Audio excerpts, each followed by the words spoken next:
இன்னைக்கு என்ன கிளாஸ் பார்க்க போறோம் அப்படின்னு பார்த்தீங்கன்னா, 7த் தேர்டு டெர்ம் சரிங்களா? 7த் தேர்டு டெர்ம்ல இருக்கக்கூடிய ஒளியியல் அப்படின்னு சொல்லக்கூடிய டாபிக் பார்க்க போறோம். ரொம்ப ரொம்ப ஒரு இம்பார்ட்டன்டான டாபிக் சரிங்களா? பிசிக்ஸ்ல லைட் அப்படின்னு எடுத்துட்டோம் அப்படின்னா ரொம்ப ரொம்ப இம்பார்ட்டன்டான டாபிக். ஏன் அப்படின்னா, கம்பல்சரி வந்து பார்த்தீங்க அப்படின்னா கொஸ்டின்ஸ் வந்து கேட்கக்கூடிய ஒரு லெசன் சரிங்களா? ஓகே, ஸ்டார்ட் பண்ணுவோம். இப்போ வந்து சவுண்ட் அப்படின்றது எதுக்கு? அதாவது லைட் அப்படின்றது சரிங்களா? லைட் அப்படின்றது எதுக்கு அப்படின்னா, நம்ம சுற்றி இருக்கக்கூடிய அனைத்தையும் நம்ம பார்க்கறதுக்கான ஒரு வகை ஆற்றல் தான். சரிங்களா? லைட் அப்படின்றது ஒரு வகை ஆற்றல் அப்படின்றத நம்ம புரிஞ்சுக்கணும். சரிங்களா? ஏன் இது மூலமா தான் நம்ம என்ன பண்ண முடியும், இன்னொரு பொருள நம்மளால பார்க்க முடியும். சரிங்களா? நெக்ஸ்ட் வந்து பார்த்தோம் அப்படின்னா, தாவரங்கள். தாவரங்கள் வந்து ஒரு முக்கிய ஆற்றல் வந்து பார்த்தோம் அப்படின்னா, சூரிய ஒளி தான். சரிங்களா? ஏன்னா தாவரங்கள் வந்து பெரும்பாலும் சூரிய ஒளிய தான் சார்ந்து இருக்கு. மனிதர்களுக்கும், விலங்குகளுக்கும் தாம் உண்ணும் உணவிலிருந்து கார்போஹைட்ரேட், புரதம், கொழுப்பு ஆகிய ஊட்டச்சத்துக்களை பெற்றுக்கொள்கின்றன. சரிங்களா? மனிதர்கள் என்ன பண்றாங்க? மனிதர்கள், விலங்குகள் தாங்க சாப்பிடக்கூடிய சாப்பாட்டுலேருந்து அவங்க வந்து ஊட்டச்சத்துக்கள் எடுத்துக்கிறாங்க. ஆனா தாவரங்கள் அப்படி கிடையாது. தாவரங்கள் என்ன பண்ணும் அப்படின்னா, சூரிய ஒளி, காற்றில் இருக்கக்கூடிய கார்பன் டை ஆக்சைடு மற்றும் புவியில் உள்ள நீர் ஆகியவற்றை பயன்படுத்தி ஒளிச்சேர்க்கை அப்படின்ற நிகழ்வு மூலமா உணவை தயாரித்துக் கொள்ளும். சரிங்களா? இதுதான் தாவரங்களுக்கும், விலங்குகளுக்கும் இருக்கக்கூடிய ஒரு டிஃபரன்ஸ். தாவரம் வந்து ஒளிச்சேர்க்கை பண்ணணும் அப்படின்னா சூரிய ஒளி தேவை முதல்ல. சரிங்களா?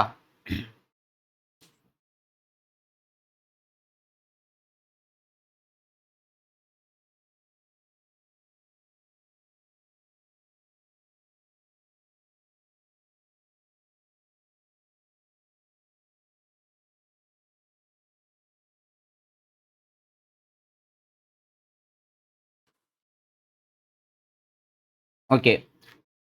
தாவரங்கள் சூரிய ஒளி நிகழ்வுக்கு சூரிய ஒளி தேவை.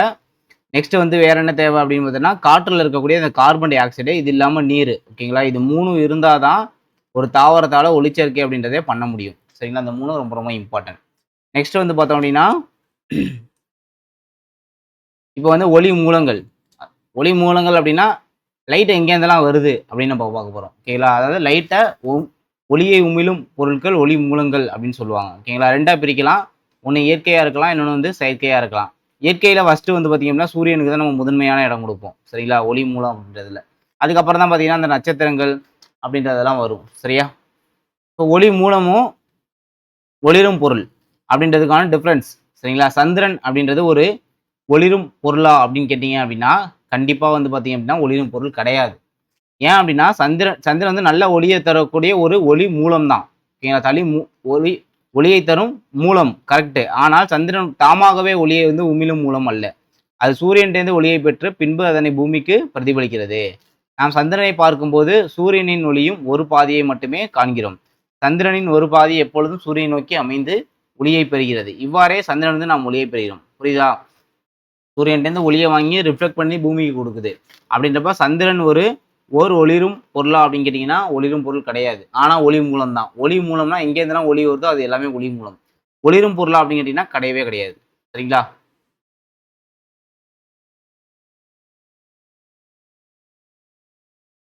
அதுக்கப்புறம் வந்து பார்த்தோம் அப்படின்னா, நட்சத்திரங்கள் வந்து சூரியன்லேருந்து ரொம்ப தொலைவில் தான் அதில ஒளி அப்படின்றது வந்து கொஞ்சம் குறைவா இருக்கு அப்படின்னு சொல்றாங்க. ஓகேங்களா? சில உயிரினங்கள் சந்திரன் ஒளியை தருகுது. அதே மாரி சில உயிரினங்களும் ஒளியை வந்து உமிழும் தன்மையை பெற்றிருக்கின்றன. இதுக்கு வந்து உயிரி ஒளிர்தல்னு பேரு. உயிரி ஒளிர்தல் அப்படின்னு பேரு. இது இல்லாம மின்மினி பூச்சி, ஜெல்லி மீனு, சில ஆழ்கடல் தாவரங்கள் இவங்களுமே வந்து பார்த்தீங்கன்னா, ஒளிய வந்து நுண்ணுயிரிகளும் பார்த்தீங்க அப்படின்னா, இயற்கையாகவே வந்து ஒளிய வந்து உமிழ்கின்றன அப்படின்னு சொல்லி நமக்கு குடுத்துருக்காங்க. சரிங்களா? நெக்ஸ்ட் செயற்கை ஒளி மூலம். செயற்கை ஒளி மூலத்த வந்து பார்த்தோம்னா, நம்ம வந்து ஒரு 2 டைப்பா பிரிக்கலாம். ஓகேங்களா? செயற்கையா வந்து ஒளிய தரக்கூடியத செயற்கை ஒளி மூலம்னு சொல்லுவோம். இப்ப எக்ஸாம்பிள் வந்து மெழுகுவர்த்தி, சுடரெரி விளக்கு, நியான் விளக்கு, சோடியம் ஆவி விளக்கு இது எல்லாமே செயற்கை ஒளி மூலங்களுக்கு ஒரு எக்ஸாம்பிள் அப்படின்னு எடுத்துக்கலாம். எக்ஸாம்பிள் தான் நம்ம கொஸ்டினா கேட்பாங்க. ஓகேங்களா? எக்ஸாம்பிள நம்ம கொஸ்டினா எதிர்பார்க்கலாம். ஓகேங்களா? நெக்ஸ்ட் செயற்கையா ஒளிய தரக்கூடியத 2ஆ பிரிக்கலாம். ஒண்ணு வந்து வெப்ப ஒளி மூலங்கள், இன்னொன்னு வந்து வாயுவிறக்க ஒளி மூலங்கள். ஓகேங்களா? வெப்ப ஒளி மூலங்கள் அப்படின்னா, சில பொருள வந்து அதிக வெப்பநிலையில வெப்பப்படுத்தும்போது வந்து ஒளிய வந்து உமிழ வந்து ஸ்டார்ட் பண்ணும். சரிங்களா? இப்ப எக்ஸாம்பிள் வந்து சூடான இரும்பு கம்பிய நம்ம வந்து ஹீட் பண்ணோம் அப்படின்னா, சிவப்பு நிறத்துல வந்து ஒளி வந்து உருவாகும். ஓகேங்களா?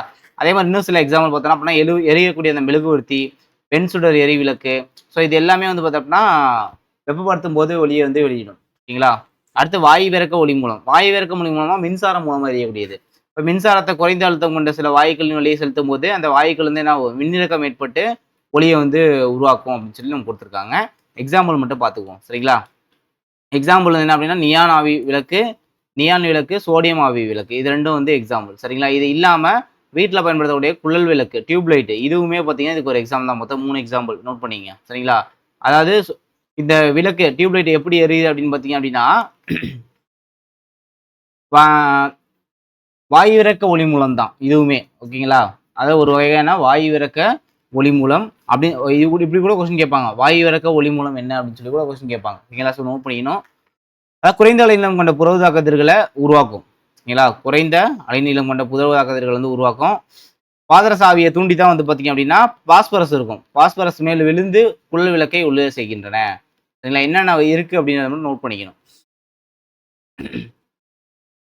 அதாவது டியூப்லைட் உள்ள மின்சாரம் போறப்ப பாதரச ஆவியை வந்து தூண்டி குறைந்த அலைநீளம் கொண்ட புறஊதா கதிர்களை வந்து உருவாக்கும். சரிங்களா? அந்த புறஊதா கதிர்கள் வந்து பாஸ்பரஸ் மேல பட்டோன்னே லைட் வந்து எரியும் அப்படின்னு சொல்றாங்க. சரிங்களா? ஸோ இதை மட்டும் நோட் பண்ணா போதும். ஏன்னா பாக்ஸா இருக்குல்ல, ஸோ அதனால நோட் பண்ணிக்கணும். அடுத்து வந்து பார்த்தோம் அப்படின்னா ஒளியோட பண்புகள் ரொம்ப ரொம்ப இம்பார்ட்டன்ட்பா. கூற்றுல கேட்பாங்க. ஒளியோட பண்புகள் வந்து நேர்கோட்டு பண்புகள். ஒளி வந்து இப்படி நேராக தான் போகும்பா, இப்படிலாம் வளைஞ்செல்லாம் போகாது. சரிங்களா? பார்த்துருப்பீங்க. ஒளி அப்படின்றது நேராக தான் போகும். ஒளியோட எதிரொலித்தல் பண்பு. சரிங்களா? ஒரு இதில் பட்டு ரிஃப்ளெக்ட் அடிக்கிறது. ஒளியோட வேகம், லைட்டோட வேகம். பொருள்களோட ஒளியின் செயல்பாடு, அதாவது ஒளி ஊடுருவும் தன்மையை பொறுத்து வகைப்படுத்துறது. அடுத்து நிழல்கள் எப்படி உருவாகுது, சமதள ஆடி எப்படி உருவாகுது, பிம்பம் எப்படி உருவாகுது, அப்புறம் நிறமாலை எப்படி இருக்கு. ஸோ அது மட்டும் பார்த்தோம் அப்படின்னா இந்த லெசன் முடிஞ்சிடும். சரிங்களா? பார்க்கலாம். ஒளியோட பாதை அப்படின்றது வந்து ஒரு நேர்கோட்டு பாதை தான். ஓகேங்களா? ஒளியோட பாதை அப்படின்னு எடுத்துட்டீங்க அப்படின்னா இது ஒளியின் நேர்கோட்டு பண்பு அப்படின்னு சொல்லுவாங்க. ஒளியினோட முக்கியமான பண்புகள்ல ஒன்று. ஒளி நேர்கோட்டில் தான் எப்பயுமே பயணிக்கும். இது ரொம்ப ரொம்ப இம்பார்ட்டன்ட். சரிங்களா? அடுத்து பார்த்தோம் அப்படின்னா இந்த இங்கே கொடுத்துருக்காங்க பாருங்க. ஒளி நேர்கோட்டில் செல்லும். ஒளியானது நேர்கோட்டில் செல்லும். ஒளியானது தானே வளைந்து செல்லாது. இதுவே ஒளியோட நேர்கோட்டு பண்பு. இது ஒளியோட ஒரு முக்கியமான பண்பு. இது யாரு விளக்குனது அப்படின்னா அல் ஹசன் அயத்தம். இது ரொம்ப ரொம்ப இம்பார்ட்டன்ட். அல் ஹசன் அயத்தம் தான் என்ன பண்ணாரு, ஒளியோட அந்த நேர்கோட்டு பண்பு வந்து விளக்குனதே இவர் தான். ஸோ அதனால இவரை பத்தி கொஸ்டின் கேட்கணும்னா இப்படிதான் கேட்பாங்க. ஒளியோட நேர்கோட்டு பண்பு வந்து விளக்குனது யாரு அப்படின்னு சொல்லி கேட்டாங்கன்னா இவர் தான். இங்க பாருங்க, ஒளியின் நேர்கோட்டு பண்பினை கண்டறிந்த முதல் அறிஞர் இவர் தான். சரிங்களா? நெக்ஸ்ட் வந்து பார்த்தோம் அப்படின்னா முக்கியமானது ஊசித்துளை கேமராப்பா. சரிங்களா? ஊசித்துளை கேமரா அப்படின்றது ஒளியோட நேர்கோட்டு பண்பை புரிந்து கொள்ளக்கூடிய ஒரு எளிமையான கருவி. இவ்வளவுதான் கொஸ்டின். ஊசித்துளை கேமரானா இவ்வளவுதான் கேட்பாங்க. ஒளியோட நேர்கோட்டு பண்பை புரிந்து கொள்ள உதவக்கூடிய ஒரு கருவி ஊசித்துளை கேமரா. கேமராவோட தொழில்நுட்பம்லாம் வரத்துக்கு முன்னாடி இந்த ஊசித்துளை கேமரா தான் சூரியனோட இயக்கத்தை வந்து பதிவு செய்ய வந்து பயன்படுத்துறாங்க. இந்த வகையான அந்த புகைப்படம் எடுக்கக்கூடிய முறைக்கு வந்து சோலோகிராபின்னு பேரு. சரிங்களா? ஊசித்துளை கேமரா வந்து நிலையான பொருள் வந்து புகைப்படம் எடுக்கிறதுக்கும் சூரிய கிரகணத்தை காண்பதற்கும் அதை பதிவு செய்வதற்கும் பயன்படுத்தப்பட்டது அப்படின்னு சொல்லி கொடுத்துருக்காங்க. பாக்ஸ்ல கொடுத்துருக்காங்க. ஸோ அதனால நோட் பண்ணிக்கணும், கேட்பாங்க. சரிங்களா? அடுத்து பார்ப்போம். இது எப்படி என்ன ப்ரொசீஜர் அப்படின்றதெல்லாம் நமக்கு கொஸ்டினா வராது. சரிங்களா? அதோட யூசஸ் என்ன அப்படின்றத மட்டும் நோட் பண்ணுவோம். அப்புறம் எதிரொலிப்பு. சரிங்களா? இப்போ ஒன்றும் இல்லை, கண்ணாடி நம்மளோட முகத்தை வந்து காட்டுது அப்படின்னா அது காரணமே எதிரொலிப்பு தான். சரிங்களா? நம்ம முகம் பார்க்கக்கூடிய கண்ணாடி தூங்கக்கூடாது.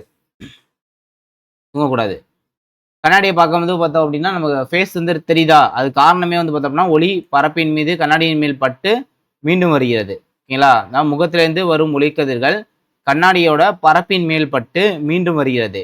ஒளிக்கதிர்கள் எவ்வாறு பிரதிபலிக்கப்படுகின்றன அப்படின்றத பார்ப்போம். சரிங்களா? இதை நான் சிம்பிளாக சொல்கிறேன் உங்களுக்கு எப்படி வந்து ஒளி வந்து பிரதிபலிக்குது அப்படின்னு சொல்கிறேன். சரிங்களா? படுகோண எதிரொலிப்போம்லாம் நிறைய கொடுத்துருப்பாங்க. நான் சிம்பிளாக இங்கேயே முடிச்சிடறேன் உங்களுக்கு. ஓகேங்களா? என்னன்னா இதுதான் அந்த ஒரு கண்ணாடின்னு வச்சுக்கோங்க. ஓகேங்களா? இதுதான் வந்து எதிரொலிக்கக்கூடிய ஒரு பரப்பு. சரிங்களா? நான் வந்து லைட்டை இங்கேருந்து அடிக்கிறேன். ஓகேங்களா? இந்த பீன்ற இடத்துலேருந்து அடிக்கிறேன். நேராக வந்து இந்த ஓன்ற பாயிண்ட்ல படுது. ஓகேங்களா? ஓன்ற பாயிண்ட்ல பட்டு இது இப்படி தான் ரிஃப்ளெக்ட் அடிக்கும். இப்படி தான் ரிஃப்ளெக்ட் அடிக்கும். அதாவது இது வந்து கியூ. இப்படி நேராக வருதா, இதுதான் படுகோணம். ஓகேங்களா? அதாவது படுகதிர். இங்கே கொடுத்துருக்காங்க படுகதிர். இந்த கதிர் தான் அந்த படுகதிர். இது இங்கே பட்டு விலகி போகுதா, அதனால இது வந்து எதிரொலிப்பு கதிர். எதிரொலிப்பு கதிர். இது ரெண்டுத்துக்கும் சென்டர் ஆஃப் த பாயிண்ட்ல நம்ம ஒரு கோடு போட்டோம் அப்படின்னா இதுதான் வந்து பார்த்தோம் அப்படின்னா குத்துக்கோடு அப்படின்னு சொல்லுவாங்க. இந்த கோடு, இந்த எண் இருக்குல்ல, இதுதான் குத்துக்கோடு. ஓகேங்களா? இந்த இடைப்பட்ட பரப்புல இருக்குல்ல, இதுதான் வந்து பார்த்தீங்கன்னா படுகோணம் ஐ. ஓகேங்களா? இந்த இடைப்பட்ட பரப்பு இருக்குல்ல, இது எதிரொலிப்பு கோணம் ஐ ஆறுன்னு சொல்லுவாங்க இங்க. ஓகேங்களா? இதுவும் அதாவது ஐயும் ஆறும் ஈக்குவலா இருக்கும்பா. இதான் கான்செப்ட். புரியுதா? படுகோணம் சொல்லியிருக்காங்க பாருங்க. படுகதிர்னா எதிரொலிக்கும் பரப்பில் படும். எதிரொலிக்கும் பரப்பு இங்க இருக்கு. இதுல படக்கூடிய ஒளிக்கதிர் இங்கேருந்து வந்து படுதா, இந்த படுகதிர் அப்படின்னு சொல்லுவாங்க. ஓகேங்களா? அதான் P1 ஷார்ட்டா கொடுத்துருக்காங்க.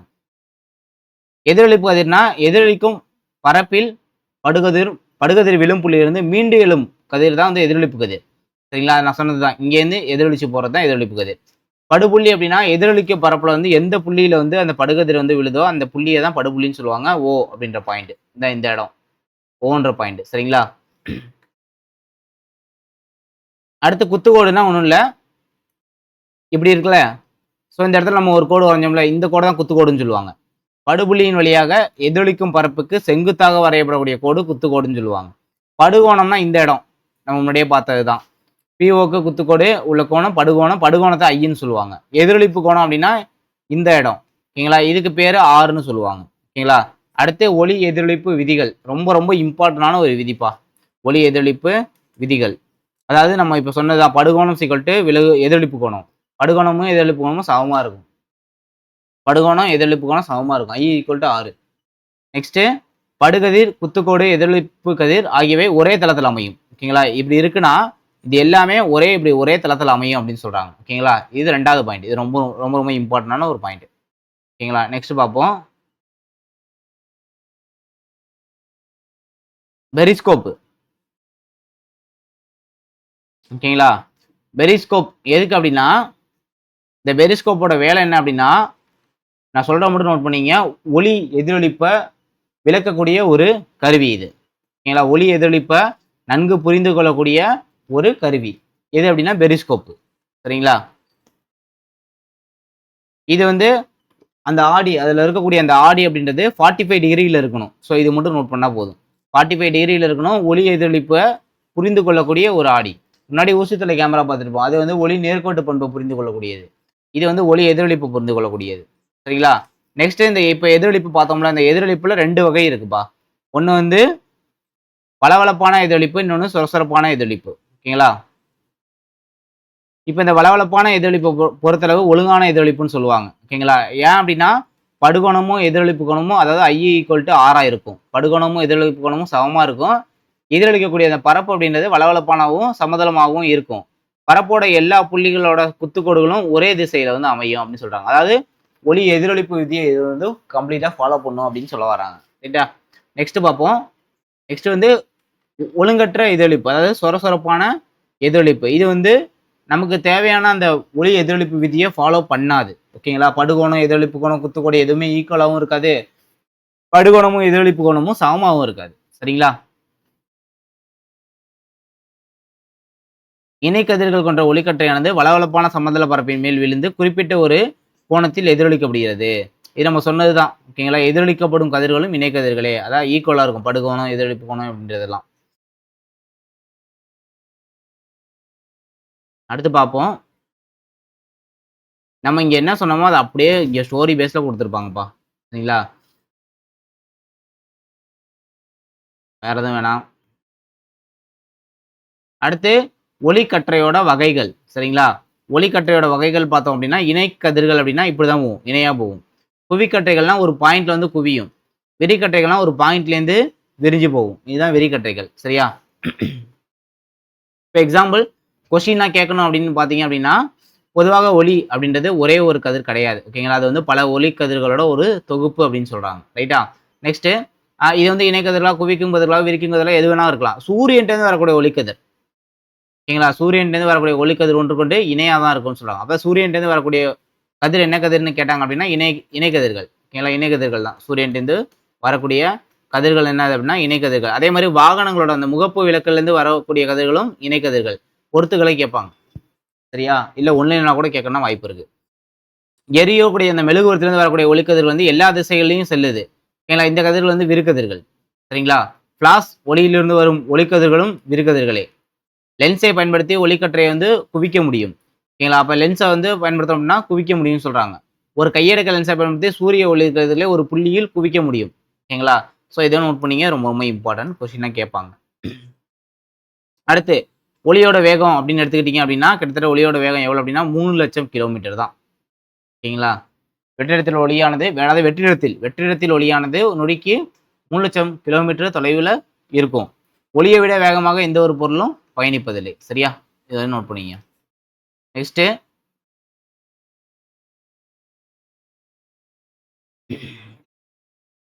அடுத்து உட்புகும் திறனை பொறுத்து. ஓகேங்களா? அதாவது ஒளி வந்து ஒரு பொருள் மேல பட்டுச்சு அப்படின்னா என்ன ஆகும் அப்படின்றத பொறுத்து.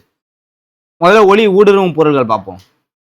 அதாவது ஒளியை முழுவதும் தன் வழியே அனுமதிக்கக்கூடிய பொருட்கள் வந்து ஒளி ஊடுருவும் பொருட்கள்னு சொல்லுவாங்க. எக்ஸாம்பிள் தான் கொஸ்டினே இங்க. எக்ஸாம்பிள் மட்டும் பாருங்க. கண் கண்ணாடி, தூய கண்ணாடி குவளை, தூய நீர், பேருந்தோட முகப்பு கண்ணாடி. இது எல்லாமே ஒளி ஊடுருவும் பொருட்களுக்கு எக்ஸாம்பிள்.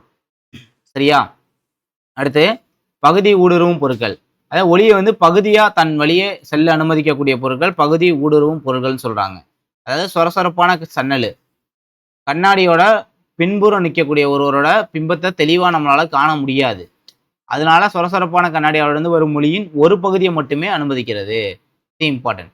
பகுதி ஊடுருவும் பொருட்களுக்கு கண்ணாடி, அதாவது ஜன்னலோட கண்ணாடி இருக்குல்ல, ஸோ அதுக்கு பின்னாடி நிற்கக்கூடிய சொரசொரப்பான கண்ணாடி, அதுக்கு பின்னாடி நிற்கக்கூடியதுல பாதி தான் நமக்கு தெரியும் உருவம். ஸோ காரணம் என்ன அப்படின்னா பாதி ஒளி தான் அது வழியா போகுது அப்படின்னு சொல்றாங்க. அடுத்து ஒளி ஊடுருவா பொருள் ரொம்ப ரொம்ப இம்பார்ட்டன்ட்பா. இது வழியா சுத்தமா ஒளி வந்து உள்ள போகாது. ஓகேங்களா? எக்ஸாம்பிள் பார்த்தோம் அப்படின்னா கட்டட சுவர், கெட்டி அட்டை, கல், இதெல்லாம் பார்த்தீங்க அப்படின்னா ஒளி ஊடுருவா பொருளுக்கு எக்ஸாம்பிள் அப்படின்னு சொல்றாங்க. ஓகேங்களா? இப்போ நிழல்கள் அப்படின்னு எடுத்துட்டோம் அப்படின்னா ஒளி ஊடுருவா பொருள் ஒளியை தன் வழியே செல்ல அனுமதிப்பில்லை நமக்கு தெரியும். ஒளி ஊடுருவா பொருட்கள் என்ன பண்ணும்? ஒளியை தான் வழியே செல்றதுக்கு, அதாவது கல், கட்டட சுவர், கெட்டி அட்டை, இதெல்லாம் வந்து ஒளியை தன் வழியை அனுமதிக்காது. சரிங்களா?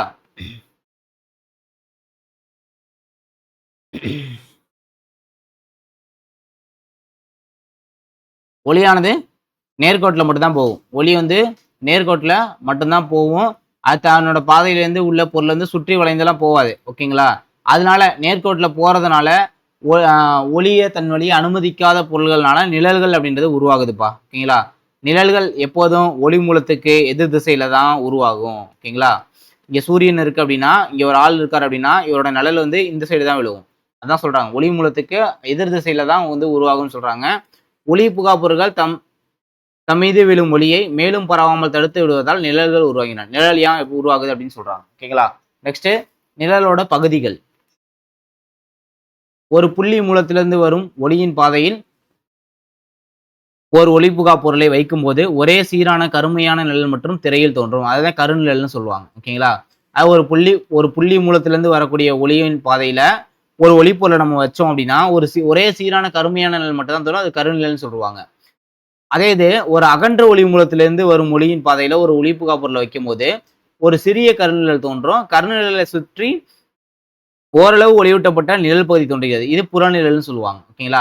அது ஒரு புள்ளி ஒளி மூலத்திலிருந்து வந்துச்சுன்னா கருநிழல் மட்டும் வரும். அதே இது வந்து பார்த்தோம் அப்படின்னா ஒரு அகன்ற ஒளி மூலத்திலேருந்து வந்துச்சு அப்படின்னா அது வந்து கருநிழலும் பிளஸ் வந்து புறநிழல் ரெண்டுமே வரும்னு சொல்றாங்க. ஓகேங்களா? புறநிழல் பகுதியானது கருநிழலுக்கு அருகில் கருமையாகவும் வெளிப்பகுதியை நோக்கி நோக்கி செல்ல செல்ல பொலிவு மிக்கதாகவும் அமையும் அப்படின்னு சொல்றாங்க. ஓகேங்களா? அடுத்து நிழலோட பண்புகள். இதெல்லாம் ஏன் நடத்துறேன் அப்படின்னா கண்டிப்பா கூற்றுல கேட்பாங்க. ஓகேங்களா? நிழலோட பண்புகள். எல்லா பொருளும் நிழல்கள் வந்து உருவாக்காது. ஒளி ஊடுருவா பொருட்கள் மட்டும்தான் நிழலை உருவாக்கும். இதை நோட் பண்ணீங்க. ஒளி ஊடுருவா பொருட்கள் மட்டும்தான் நிழலை உருவாக்கும். நிழல் அப்படின்றது எப்போதுமே ஒளி மூலம் இருக்கக்கூடிய திசைக்கு எதிர் திசையில தான் அமையும். இதுவும் இம்பார்ட்டன்ட்.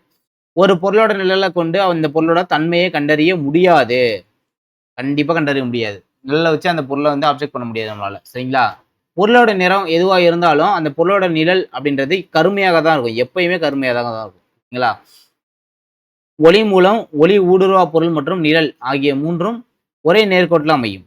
ஏன்னா ஒளி மூலம், ஒளி ஊடுருவா பொருள், நிழல், இது மூணும் ஒரே நேர்கோட்டில் தான் இப்படிதான் இருக்குன்றாங்க. ஓகேங்களா? நெக்ஸ்ட் ஒரு பொருளோட நிழல், இந்த பொருளோட நிழல் அளவானது ஒளி மூலம் மற்றும் பொருள்களுக்கு இடையே உள்ள தொலைவு, பொருள் மற்றும் திரைக்கு இடையே உள்ள தொலைவு ஆகியவற்றை சார்ந்தது அப்படின்னு சொல்றாங்க. ஓகேங்களா? டிஸ்டன்ஸை பொறுத்து தான் வந்து நிழல் அப்படின்றது இருக்கும். பெருசா இருக்கதா இருக்கும், சின்னதா இருக்கதா இருக்கும். அது அப்படிதான் இருக்கும்னு சொல்றாங்க. ஓகேங்களா? நெக்ஸ்ட் பார்ப்போம். அடுத்து கிரகணங்கள். ஓகேங்களா? கிரகணங்கள் அப்படின்னா சூரிய கிரகணம் முதல்ல எடுத்துக்குவோம். ஓகேங்களா? சூரிய கிரகணம் அப்படின்னா சூரியனுக்கும் பூமிக்கும் இடையில சந்திரன் வந்து வரும்போது சூரிய கிரகணம் நிகழும். ஓகேங்களா? சூரியனு, இது வந்து பூமி, நடுவுல 3 வருது. மூன் இப்படி வந்துச்சுன்னா சூரிய கிரகணம். ஓகேங்களா? அதாவது என்ன சொல்றாங்க அப்படின்னா, சூரிய கிரகணத்தை அப்ப சந்திரனோட நிழல் வந்து பூமியின் மேல வந்து விழும். ஓகேங்களா? அதனால பூமியில ஒரு சிலரால சூரியனை வந்து பார்க்க முடியாது. அதுதான் சூரிய கிரகணம். ஓகேங்களா? சூரியனை பார்க்க முடியலன்னா சூரிய கிரகணம். சந்திரனை பார்க்க முடியலன்னா சந்திர கிரகணம். ஷார்ட்டா ஞாபகம் வச்சுங்க. சூரியனை பார்க்க முடியலன்னா சூரிய கிரகணம். அதாவது ஒரு சிலரால பூமியில இருக்கிறவங்களால சூரியனை வந்து பார்க்க முடியாது. ஓகேங்களா? ஆனா சிலரால சூரியனை பகுதியா காண இயலும்னு சொல்லிக் குடுத்துருக்காங்க. அடுத்து பார்ப்போம். அடுத்து சந்திர கிரகணம். சந்திர கிரகணம் அப்படின்னு எடுத்தீங்கன்னா சந்திரன் தெரியாது. அதாவது சூரியனுக்கும் சந்திரனுக்கும் இப்ப சூரியன் இங்க இருக்கு. சந்திரன் இங்க இருக்கு. பூமி நடுவுல இருக்கும். இப்ப இதுதான் சந்திர கிரகணம்னு சொல்றாங்க. ஓகேங்களா? சூரியனிலிருந்து வரக்கூடிய இந்த ஒளிய பூமியானது தடுத்து நிறுத்தி விடும். எனவே பூமியோட நிழல் அப்படின்றது சந்திரன் மேல வந்து விழுது. அதனால பூமியில இருப்பவர்களுக்கும் சந்திரனை வந்து முழுமையாகவோ, பகுதியாகவோ காண இயலாது. இதுதான் சந்திர கிரகணம். சந்திரனை பார்க்க முடியலன்னா சந்திர கிரகணம். முடிஞ்சு போச்சு. அடுத்து சமதள ஆடி. கண்ணாடி நம்ம வீட்ல இருக்கிற கண்ணாடி. இத பத்தி பார்க்கணும். சமதள ஆடி அப்படின்றது எதிரொளிப்பு மூலம். ஓகேங்களா? பிம்பத்தை உருவாக்கக்கூடிய ஒரு வளவளப்பான ஒரு சமதள பரப்பு. ஓகேங்களா? சமதள ஆடி எப்ப அதன் முன் தோன்றும் பொருளின் பிம்பத்தை உருவாக்கும். கண்ணாடி முன்னாடி எந்த பொருள் இருந்தாலும் அதோட பிம்பத்தை வந்து உருவாக்கும். ஓகேங்களா? பிம்பம் எப்படி இருக்கும் அப்படின்னு பார்த்தீங்கன்னா, நேரான பிம்பமா இருக்கும்பா. நேரான பிம்பமா இருக்கும். பொருள் மற்றும் பிம்பம் 2மே ஒரே அளவுல இருக்கும். மாய பிம்பமா இருக்கும். இது இம்பார்ட்டன்ட். மெய் பிம்பம் கிடையாது, மாய பிம்பம். ஓகேங்களா? பிம்பமானது இடவள மாற்றம் அடையும். அதாவது சிறுவனோட இடக்கை பிம்பத்தின் வலப்பக்கம் இருக்கும். அதை இடவள மாற்றம் அடையும். அதை நோட் பண்ணிங்க. ஒளிக்கதிர்கள் கோடுகளை வரைவதன் மூலம் சிறுவனின் பிம்பத்தின் நிலையை அறியலாம். கண்ணாடியிலிருந்து சிறுவன் இருக்கும் தூரமும் கண்ணாடியின் சிறுவன் இருக்கும் தூரமும் சமம். சரிங்களா?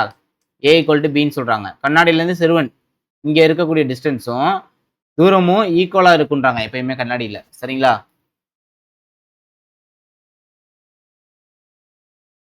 இது நம்ம சொன்னதுதான். படுகதிர்னா என்ன? எதிரொளிப்பு கதிர்னா என்ன? குத்துக்கோடுனா என்ன? ஸோ அத அப்படியே குடுத்துருக்காங்க. அடுத்து ஒளி இழைப்பா. ரொம்ப ரொம்ப இம்பார்ட்டன்ட். ஒளி இழை அப்படின்றது முழு வகை எதிரொளிப்பு தத்துவத்தின் மீது செயல்படக்கூடிய ஒரு சாதனம். இப்ப நம்ம வீட்ல ஃபைபர் பயன்படுத்துறோம்ல, ஸோ அதுதான். ஒளி இழை அப்படின்னா என்னது? ஃபைபர் பயன்படுத்துறோம் அதுதான். ரொம்ப ஃபாஸ்ட்டா வந்து நம்ம இந்த சிக்னல ஒரு இடத்துலருந்து இன்னொரு இடத்துக்கு அனுப்ப முடியும். ஓகேங்களா? இது என்ன தத்துவத்துல செயல்படுது தான் கொஸ்டின். முழு வகை எதிரொளிப்பு. சரிங்களா? அவ்வளோதான் வேற எதுவுமே இல்ல. இத படிச்சு பார்த்தீங்கன்னா அவ்வளோதான் இருக்கும். இதுல கொஸ்டினா கேட்கணும்னா, ஒளி இழை எதற்கு எக்ஸாம்பிள் அப்படின்னா, முழு வகை எதிரொளிப்புக்கு எக்ஸாம்பிள். முழு வகை எதிரொளிப்பு அப்படின்னா நான் என்னன்னு நடத்துறேன். ஓகேங்களா? ஐஏ ஸ்டாண்டர்ட்ல குடுத்துருப்பாங்க. அத நான் நடத்துறேன் உங்களுக்கு. சரிங்களா? இப்ப நம்ம பார்த்தது தான். வேற எதுவுமே இல்ல இங்க. நம்ம ஃபுல்லா பார்த்தது மட்டும் தான் குடுத்துருக்காங்க. அடுத்து மெய்பிம்பம், மாயபிம்பம். மெய்பிம்பம்னா என்ன? மாயபிம்பம்னா என்ன? ஓகேங்களா? இப்போ ஊசித்துளை கேமரா நம்ம முன்னாடியே பார்த்தோம். ஓகேங்களா? அதுல வந்து நம்ம வந்து ஊசித்துளை கேமரால பொருளோட பிம்பம் திரையில் விழுது. ஆடியில் உருவாகும் பொருளின் பிம்பத்தை திரையில் வீழ்த்த முடியாது. இதுதான் டிஃபரெண்ட். ஊசித்துளை கேமரால உருவாகக்கூடிய பிம்பத்தை நம்ம திரையில வந்து விழுது. ஓகேங்களா? ஆனா ஆடியில உருவாகக்கூடிய பொருளோட பிம்பத்தை திரையில வீழ்த்த முடியாது. ஏன்னா ஊசித்துளை கேமரால வரக்கூடியது மெய்பிம்பம். கண்ணாடியில வரக்கூடியது மாயபிம்பம். மெய்பிம்பத்தை தான் திரையில வீழ்த்த முடியும். மாயபிம்பத்தை திரையில வீழ்த்த முடியாது. ஓகேங்களா? திரையில் வீழ்த்தப்படும் பிம்பங்கள் மெய்பிம்பங்கள். திரையில் வீழ்த்த முடியாத பிம்பங்கள் மாயபிம்பங்கள் அப்படின்னு சொல்லுவாங்க. ஓகேங்களா? ஊசித்துளை கேமராவில் பெறப்படும் பிம்பம் தலைகீழானது. ஆடியில் தோன்றும் பிம்பம் நேரானது. இதுவும் நோட் பண்ணணும். ஊசித்துளை கேமரால நமக்கு தலைகீழா தான் பிம்பம் கிடைக்கும். ஆனா மெய்பிம்பமா இருக்கும். கண்ணாடியில கிடைக்கக்கூடிய பிம்பம் நேரான பிம்பமா இருக்கும். ஆனா மாயபிம்பமா இருக்கும். ஓகேங்களா? இப்ப இங்க பாருங்க. சமதள ஆடியில் தோன்றும் பிம்பங்களின் பண்புகள். சமதள ஆடியில் தோன்றும் பிம்பம் நேரானது. ரைட்டா? நேரானது. சமதள ஆடியில் தோன்றும் பிம்பங்கள் மெய்பிம்பங்கள் ஆகும்னு சொல்றாங்க. இது தப்புப்பா. இது புக்லயே தப்பா குடுத்துருக்காங்க. மாயபிம்பம். ஓகேங்களா? சமதள ஆடியில் தோன்றக்கூடிய பிம்பம் வந்து எப்பயுமே மாயபிம்பம் தான். சமதள ஆடியில் தோன்றும் பிம்பமும் பொருளின் ஒரே அளவில் இருக்கும். இது ரைட்டு. ஓகேங்களா? சமதள ஆடியிலிருந்து பொருள் இருக்கும் தொலைவும் பிம்பம் தோன்றும் தொலைவும் சமம். இதுவும் ரைட்டு. சமதள ஆடியில் தோன்றும் பிம்பம் இடவள மாற்றம் பெறும். ரைட்டு. இடவள மாற்றம் அடைந்திருக்கும் எப்பயுமே. சரிங்களா? அடுத்து பார்ப்போம். ஆம்புலன்ஸ். ஆம்புலன்ஸ்ல வந்து பார்த்தீங்கன்னா, இப்படி எழுதியிருக்க மாட்டாங்க. இந்த வார்த்தைய இப்படி எழுதியிருப்பாங்க. காரணம் என்ன அப்படின்னா, இடவள மாற்றம். ஓகேங்களா? இடவள மாற்றம்னால முன்னாடி போகக்கூடிய வண்டியில வந்து நம்ம கண்ணாடியில பார்த்தோம் அப்படின்னா, நமக்கு ஆம்புலன்ஸ்ல நேரா தெரியும். இடவள மாற்றம்னால தான் இப்படி எழுதியிருப்பாங்க. ஓகேங்களா? அடுத்து பாருங்க இங்க குடுத்துருக்காங்க. ஊசித்துளை கேமரா, சமதள ஆடி. ஊசித்துளை கேமரால மெய்பிம்பம், இங்கே மாயபிம்பம். பிம்பத்தின் அளவும், பொருளின் அளவும் ஒப்பிடும்போது மாறுபடும். கண்டிப்பா மாறுபடும். ஆனா பிம்பம், பொருளோட அளவு மாறுபடாது. தலைகீழ் பிம்பமா இருக்கும். இங்க நேரான பிம்பமா இருக்கும். அடுத்து வாகனங்களோட பின்புறம் ஏன் சிவப்பு நிற விளக்குகள் வந்து பொருத்தப்பட்டுள்ளன அப்படின்னு சொல்லி கேட்குறாங்க. ஏன் அப்படின்னா சிவப்பு நிறம் வந்து காற்று மூலக்கூறுகளால் வந்து குறைவான அளவில் வந்து சிதறடிக்கப்படும். ஓகேங்களா? அதாவது சிவப்பு நிறம் அப்படி வந்து குறைவலா சிதறலடையும் அப்படின்னு சொல்றாங்க. அதனால தான் சிவப்பு நிறம் பயன்படுத்துறாங்க. சிவப்பு நிறத்தை எடுத்துக்கிட்டீங்க அப்படின்னா மற்ற நிறங்களை விட அதிக அலைநீளம் கொண்டது. அதனால தான் ஃபாஸ்டா வந்து மூவ் ஆகும். அதிக அலைநீளம் கொண்டது ஆகும். எனவே சிவப்பு நிறம் காற்றில் அதிக தொலைவு பயணம் செய்யும். இது ரொம்ப ரொம்ப இம்பார்ட்டன்ட்பா. ஓகேங்களா? அதிக அலைநீளம் கொண்டது சிவப்பு நிறம், கம்மியான அலைநீளம் கொண்டது நீலம். ஓகேங்களா? அதை நோட் பண்ணிக்கணும். அதான் குறைவான அளவுல சிதறடிக்கப்படுவது சிவப்பு, அதிக அளவுல சிதறடிக்கப்படுவது நீலம். ஓகேங்களா? நெக்ஸ்ட் அதிக தொலைவு பயணம் செய்யக்கூடியதும் சிவப்பு தான். குறைவான தொலைவு பயணம் செய்யக்கூடியது நீலம். அடுத்து நிறங்கள். ஒளி அப்படின்றது ஆற்றலோட ஒரு வடிவம். சரிங்களா? ஒளி அப்படின்றது ஒரு ஆற்றல் தான். அதை வந்து கண்ணோட விழித்திரையை தூண்டி பார்வையை ஏற்படுத்துகிறது. ஓகேங்களா? நம்ம பார்க்கக்கூடிய அந்த கண்ணுறு ஒளியோட அலைநீளம் அப்படின்றது 400 நேனோமீட்டர்லேருந்து 700 நேனோமீட்டர் வரையும் தான் இருக்கும். ரொம்ப ரொம்ப இம்பார்ட்டன்ட்பா. நம்ம கண்ணால பார்க்கக்கூடிய நிறங்கள் எல்லாமே 400 நேனோமீட்டர்லேருந்து 700 நேனோமீட்டர் வரையும் தான் இருக்கும். ஒரு நேனோமீட்டர்னா என்னன்னு கேட்டீங்கன்னா 10⁻⁻⁹ ஓகேங்களா? ஒரு நேனோமீட்டர். ஓகேங்களா? கண்ணுறு ஒளியோட பட்டை வந்து வெப்கியோர்னு சொல்லுவாங்க. அதாவது வீனா வைலட்டு, ஐனா இண்டிகோ, பீனா ப்ளூ, ஜீனா கிரீனு, ஒய்னா எல்லோ, ஓனா ஆரஞ்சு, ஆர்னா ரெட்டு. அதான் வெப்கியோர் அப்படின்னு சொல்றாங்க. ரைட்டா? அடுத்து முப்பட்டகம். முப்பட்டகம் அப்படின்னு எடுத்துட்டோம் அப்படின்னா இந்த இங்க கொடுத்துருக்காங்க பார்த்தீங்களா? ஊதா ஊதா நிறம் குறைந்த அலைநீளம் கொண்டது, சிவப்பு நிறம் அதிக அலைநீளம் கொண்டது. அதனால சிவப்பு ஃபாஸ்டா ரொம்ப தூரம் போகும். ஊதா அவ்வளவு தூரம் போகாது, குறைவான தூரம் தான் போகும். ஓகேங்களா? குறிப்பிட்ட ஒரு அலைநீளம் கொண்ட நிறம் நம் கண்ணின் விழித்திரை அடையும் போது நம் மூளை அந்த நிறத்தை உணர்ந்து கொள்கிறது. கண்ணூர் ஒளியின் அனைத்து நிறங்களும் வெப்கியோர் நம் கண்ணின் விழித்திரையை அடையும் போது மூளையானது வெண்மையை உணர்கிறது. வெப்கியோரை நம்ம பார்த்தோம் அப்படின்னா நமக்கு வெள்ளை கலர்லாம் தெரியும் அப்படின்னு சொல்றாங்க. ஓகேங்களா? வெள்ளை அப்படின்றது ஒரு நிறம் கிடையாது. ஆனா வெண்மை அப்படின்றது கண்ணூர் ஒளியோட அனைத்து நிறங்களோட ஒரு கலவைன்னு சொல்லியிருக்காங்க. கூற்றுல கேட்கலாம். ஓகேங்களா? கண்ணூர் ஒளியின் அனைத்து நிறங்களும் இல்லாத இடம் கருமையா தான் தோன்றும் எப்பயுமே. அடுத்து முப்பட்டகம். முப்பட்டகம் அப்படின்றது 2 சமதள பரப்புக்கு இடையே குறுங்கோணம் கொண்ட ஒரு முழுவதும் கண்ணாடி அல்லது பிளாஸ்டிக்னால் உருவாக்கப்பட்ட ஒரு பொருள். இப்படியே கேட்கலாம் கொஸ்டின். ஓகேங்களா? முப்பட்டகம்னா என்னன்னு சொல்லி கேட்பாங்க. அடுத்து முப்பட்டகத்து வழியா நம்ம ஒளியை வந்து கொடுத்தோம் அப்படின்னா நிறப்பிரிகை அடையும்பா. ஓகேங்களா? இந்த மாதிரி பெறக்கூடிய அந்த நிறங்களோட தொகுப்பு நிறத்தொகுப்புன்னு சொல்லுவாங்க. 7 வண்ணங்களா பிரிகை அடையும் முப்பட்டகம். ஓகேங்களா? பிரிக்கக்கூடியது முப்பட்டகம். அதே மாதிரி ஜாயின் பண்ணக்கூடியது. அடுத்து நியூட்டன் நட்டு. நியூட்டன் கண்டுபிடிச்சாருப்பா.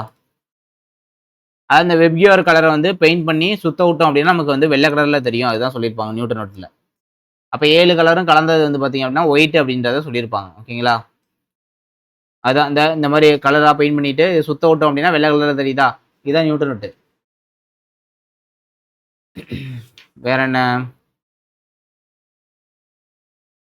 அவ்வளோதான். ஓகேங்களா? வேற எதுவும் இல்லை. அப்புறம் நிறங்களோட தொகுப்பு. நிறங்கள் அப்படின்னு எடுத்துட்டோம் அப்படின்னா